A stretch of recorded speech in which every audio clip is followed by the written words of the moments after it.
श्री कृष्ण कहते हैं कि जो कार्य आज तुम्हें दर्द दे रहा है कल वही तुम्हारी सबसे बड़ी ताकत बनकर उभरेगा। झोंक दिया हुनर को मेहनत की भट्टी में, कुछ तो काबिल जरूर बनेंगे। घर बड़ा हो या छोटा ये मायने नहीं रखता, उस घर में एक दूसरे के प्रति प्यार और सम्मान कितना है ये मायने रखता है। घर की जिम्मेदारियां निभाते निभाते खुद की खुशी, खुद के सपने तक भूलने पड़ते हैं। अपनी वाणी को शुद्ध रखिए, संस्कारों की ये पहली अमानत होती है। अगर धैर्य करोगे तो मिलेगा, गुरूर करोगे तो गवाओगे। जीवन में खुश रहने के लिए एक ही मंत्र है, राधे राधे का चिंतन करो और चिंता करना छोड़ दो। व्यक्ति का नजरिया और बात करने का तरीका बताता है कि उसे संस्कार कैसे मिले। कपड़े तो ब्रांडेड खरीद सकते हैं, लेकिन संस्कार किसी दुकान में नहीं मिलते। भरोसा स्टिकर जैसा होता है, दोबारा पहले जैसा नहीं लगता। जीवन को समझाने के लिए पीछे मुड़कर देखें और जिंदगी जीने के लिए हमेशा आगे देखें।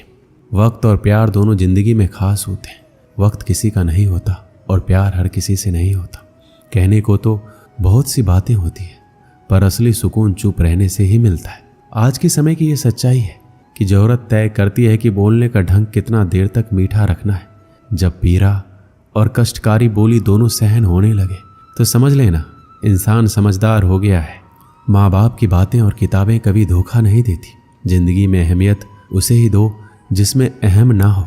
दिल साफ रखो और सबको माफ करो, जिंदगी हसीन हो जाएगी। हर इंसान के साथ इतनी खूबसूरती के साथ रिश्ता निभाओ कि लोग आपको खोने से डरे, आप लोगों को खोने से नहीं। कुछ कर्म ऐसे होते हैं जिनका प्रायश्चित नहीं होता, उसे कुदरत के नियमानुसार भुगतना पड़ता है। अगर रास्ता खूबसूरत हो तो पता करें किस मंजिल को जाता है, लेकिन अगर मंजिल खूबसूरत हो तो रास्ते की परवाह ना करें। आपका स्वाभिमान अगर किसी को अभिमान लग रहा है तो बिल्कुल लगने दीजिए। जो 2 पल में बदल जाते हैं वह विचार नहीं वहम कहलाते हैं। भरोसा जितना कीमती होता है धोखा उतना ही महंगा हो जाता है। ताश का जोकर और अपनों की ठोकर अक्सर बाजी घुमा देते हैं। कभी फुर्सत में अपनी कमियों पर गौर करना, दूसरों का आईना बनने की ख्वाहिश मिट जाएगी। नियत से ईश्वर खुश होते हैं और दिखावे से इंसान। मिली थी जिंदगी किसी के काम आने के लिए, पर वक्त बीत रहा है कागज के टुकड़े कमाने के लिए। रिश्तों को बनाए रखने का सिर्फ एक ही शर्त है, किसी की कमियां नहीं अच्छाइयां देखिए। समय उनका इंतजार करता है जो उसका इस्तेमाल करना जानता है। समय दिखाई नहीं देता लेकिन बहुत कुछ दिखा जाता है।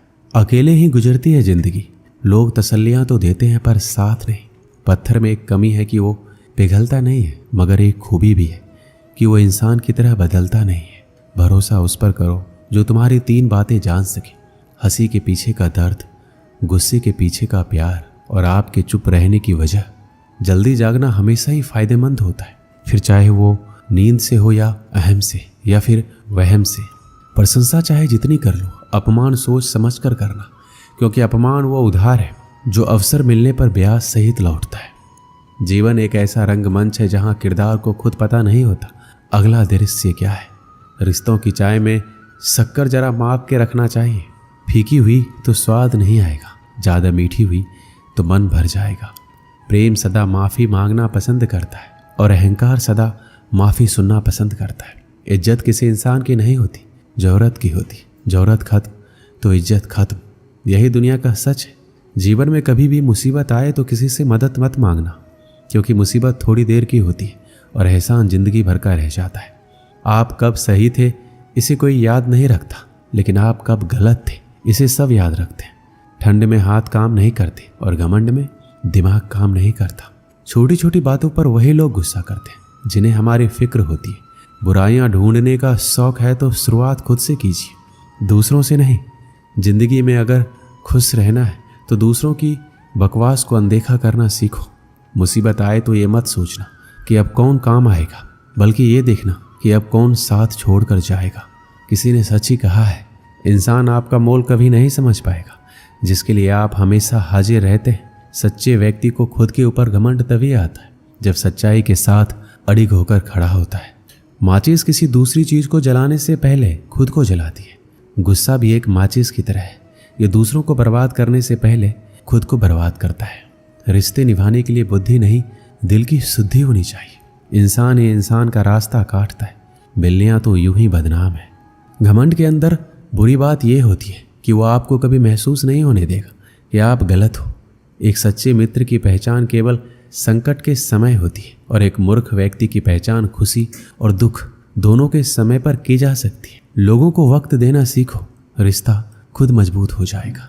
समझदार इंसान से की गई कुछ मिनट की बात हजारों किताबें पढ़ने से बेहतर होती है।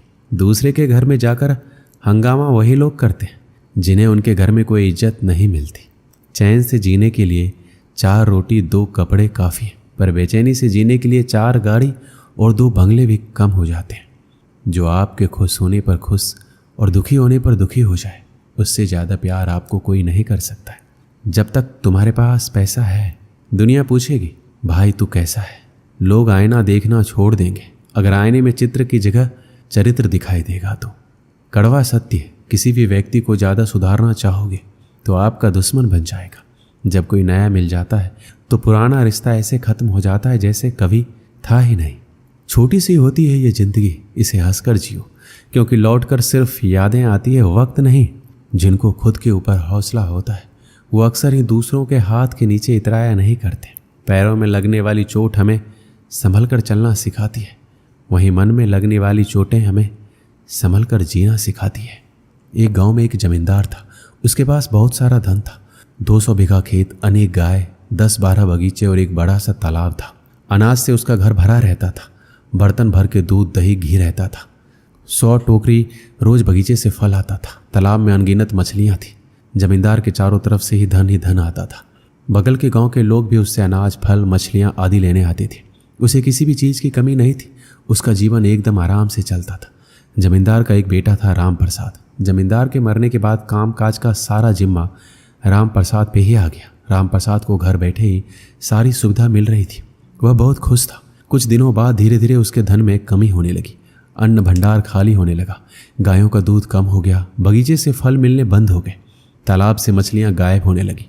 अब राम प्रसाद दुखी और परेशान रहने लगा। धीरे धीरे उसका तबीयत भी खराब होने लगा। उसके तबीयत के बारे में सुन के उसका हाल पूछने के लिए गुरुजी उसके घर आए। राम प्रसाद ने उनका बहुत अच्छे से स्वागत किया और सेवा में कोई कमी नहीं छोड़ा। लेकिन गुरुजी बिना बताए ही समझ गए कि राम प्रसाद ठीक नहीं है। वह अंदर ही अंदर बहुत परेशान है और उसी की वजह से बीमार भी पड़ा हुआ है। फिर भी उन्होंने राम प्रसाद से पूछा, क्या हुआ राम प्रसाद, सब ठीक तो है? तुम बहुत उदास लग रहे हो। तब उसने कहा, क्या बताऊं गुरुजी, कुछ समझ नहीं आ रहा है। मेरा सारा धन दौलत खत्म होता जा रहा है। इसी की चिंता से मैं बीमार हो गया हूँ। अब आप ही कुछ उपाय बताइए जिससे मेरा धन दौलत पहले जैसा हो जाए। तो गुरुजी ने कहा कि तुम चिंता मत करो, सब ठीक हो जाएगा, सब पहले जैसा हो जाएगा। सबसे पहले तुम मुझे अपना दिनचर्या बताओ। तो राम प्रसाद ने बताया, गुरुजी चिंता के कारण रात में जल्दी नींद नहीं आती, इसलिए सुबह देर तक सोता रहता हूँ। फिर स्नान करता हूँ, उसके बाद भोजन और फिर दोपहर में सो जाता हूँ। फिर जब सोकर उठता हूँ तो शाम के समय अपने मित्रों के साथ बिताता हूँ। फिर रात को जब बिस्तर पर जाता हूँ तो वही चिंता सताने लगती है, इसलिए मुझे सोते सोते देर हो जाती है। गुरुजी ने कहा, क्या कभी अपने खेतों में घूमने जाते हो या नहीं? तो उसने बताया, नहीं गुरुजी, मैं कभी नहीं जाता हूँ। मेरा सारा काम मेरे नौकर चाकर करते हैं। गुरुजी समझ गए कि अपने कारोबार का देखभाल ना करने के कारण इसकी ये बुरी हालत हुई है। उन्होंने राम प्रसाद से कहा कि मेरे पास एक उपाय है, यदि तुमसे ये काम हो जाएगा तो तुम्हारी धन दौलत दोबारा वापस आ सकती है। राम प्रसाद ने तुरंत हाँ बोल दिया। फिर गुरुजी ने कहा, सप्ताह में किसी एक दिन स्वर्ग से एक बहुत सुंदर अद्भुत चिड़िया आती है जो सुबह 4 बजे तुम्हारे बड़े वाले तालाब के किनारे पर बैठती है। वह इतनी सुंदर है कि उसे देखते ही किसी भी इंसान का सारा दुख दूर हो जाता है। वह सुखी, स्वस्थ और संपन्न हो जाता है। यदि तुम एक बार भी उसका दर्शन कर लोगे तो तुम्हारा सारा दुख दूर हो जाएगा और तुम एकदम पहले की तरह स्वस्थ हो जाओगे और तुम्हें कभी भी धन की कमी नहीं होगी। सबसे पहले तुम्हें सुबह उठकर अपने भंडार घर, गौशाला, खेतों, बगीचों को प्रणाम करते हुए तालाब के पास पहुंचना है। वहां सप्ताह में किसी भी दिन तुम्हें वह स्वर्ग वाली चिड़ियाँ दिखाई दे सकती है। गुरुजी इतना बोलकर अपने घर वापस चले गए। दूसरे दिन राम प्रसाद सुबह 4 बजे उठकर सबसे पहले अपने अन्न भंडार की तरफ गया। वहां उसने देखा कि उसका एक नौकर 4 आदमियों के साथ भंडार घर से चावल की कुछ बोरियां निकालकर वहां खड़ी बैलगाड़ी पर लाद रहा है। तब वह नौकर राम प्रसाद को देखा तो डर के मारे थर-थर कांपने लगा। उससे माफ़ी मांगने लगा। राम प्रसाद ने उससे चावल की बोरियां ले ली और नौकर को निकाल दिया। फिर वह बगीचे की ओर गया। वहां जाकर देखा कि बगीचे की रखवाली करने वाला अपने पूरे परिवार के साथ टोकरी में फल भरकर अपने घर की ओर ले जा रहा है और जब वह अचानक रामप्रसाद को देखा तो उसके होश उड़ गए। रामप्रसाद ने उसे भी नौकरी से निकाल दिया। जब वह अपने खेतों में पहुंचा तो देखा कि गांव के कुछ लोग खेतों से अनाज के गट्ठर अपने सिर पर लेकर जा रहे हैं। रामप्रसाद ने देखा तो उन लोगों से अपना अनाज का गट्ठर वापस रखवाया और उन्हें एक कड़ी सजा दी। इसके बाद वह तालाब के पास पहुंचा। वहां कुछ लोग तालाब में जाल डालकर मछलियां पकड़ रहे थे। रामप्रसाद को देखते ही वह जाल छोड़कर भाग गए। रामप्रसाद बहुत देर तक उस चिड़िया का इंतजार किया, लेकिन वह चिड़िया उसे कहीं नहीं दिखी। फिर वह वापस अपने घर आ गया। रामप्रसाद अपने पुराने नौकर को निकालकर दूसरे नौकर को काम पर रखा। दूसरे दिन जब वो दोबारा उस अद्भुत चिड़िया को देखने निकला तो उसने देखा कि भंडार घर के सारे नौकर सो रहे हैं, कोई काम नहीं कर रहा है। फिर उसने सबको जगाया और अच्छे से काम करने को कहा। इसी तरह सब जगह घूम घूम कर देखा और सबको अच्छे से काम करने को कहा। तीसरे दिन जब वह सुबह बाहर निकला तो देखा कि उसके सारे के सारे नौकर बड़ी लगन से काम कर रहे हैं। कोई भी नौकर आलसपन नहीं दिखा रहा है। लेकिन उस दिन भी वह अद्भुत चिड़िया दिखाई नहीं थी। अब उसके यहाँ काफ़ी दूध, फल और अनाज होने लगा। एक हफ्ते के अंदर ही उसके घर की स्थिति में काफ़ी सुधार हो गया। सब हरा भरा हो गया। भंडार घर अनाज से भर गया। गायें अधिक से अधिक दूध देने लगी। खेतों में फसल लहलहाने लगा और तालाब में मछलियां भी दिखाई देने लगी।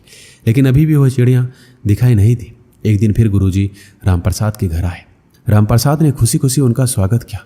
इस बार उसके चेहरे पर उदासी नहीं बल्कि खुशी दिख रही थी। गुरुजी ने उससे पूछा, कैसे हो रामप्रसाद, सब ठीक चल रहा है? और स्वर्ग वाली अद्भुत चिड़िया दिखी कि नहीं? रामप्रसाद ने गुरुजी से कहा, नहीं गुरुजी, आपके कहे अनुसार मैं रोज तालाब के पास जाता था। आज 7 दिन हो गए लेकिन अभी तक वह चिड़िया मुझे दिखाई नहीं दी।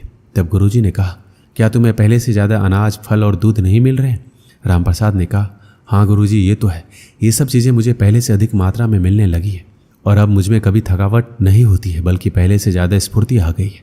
पर गुरुजी, आप मुझे ये बताइए कि अभी तक मुझे उस अद्भुत चिड़िया का दर्शन क्यों नहीं हुए? क्या मैं वहाँ जाने में देरी कर देता हूँ? तब गुरुजी ने बताया, देखो रामप्रसाद, मेहनत ही स्वर्ग का अद्भुत चिड़िया है। मेहनत से हमें सुख और समृद्धि प्राप्त होती है। अगर तुम इसी तरह मेहनत करोगे तो तुम्हें मेहनत का फल अवश्य मिलेगा और तुम अपने काम धाम पर ज़्यादा से ज़्यादा ध्यान दोगे तो तुम चारों तरफ से संपन्न रहोगे। कोई दुख बीमारी तुम्हारे पास नहीं आएगी और सुबह सुबह उठकर सूर्य की पहली किरण लेने से भी तुम्हारा शरीर स्वस्थ रहेगा और ऐसे ही धीरे धीरे तुम्हारे चेहरे पर चमक आ जाएगी। गुरुजी की कही सारी बात रामप्रसाद को समझ आ गई। वह जान गया कि मेहनत करने से ही लक्ष्मी की प्राप्ति होती है। उस दिन से वह वैसा ही करने लगा जैसा उसको गुरुजी ने कहा था। इसलिए कहते हैं कि मेहनत का फल हमेशा मीठा होता है। दोस्तों, इस वीडियो में बस इतना ही। मिलते हैं अगले वीडियो में। अपना ख्याल रखिएगा।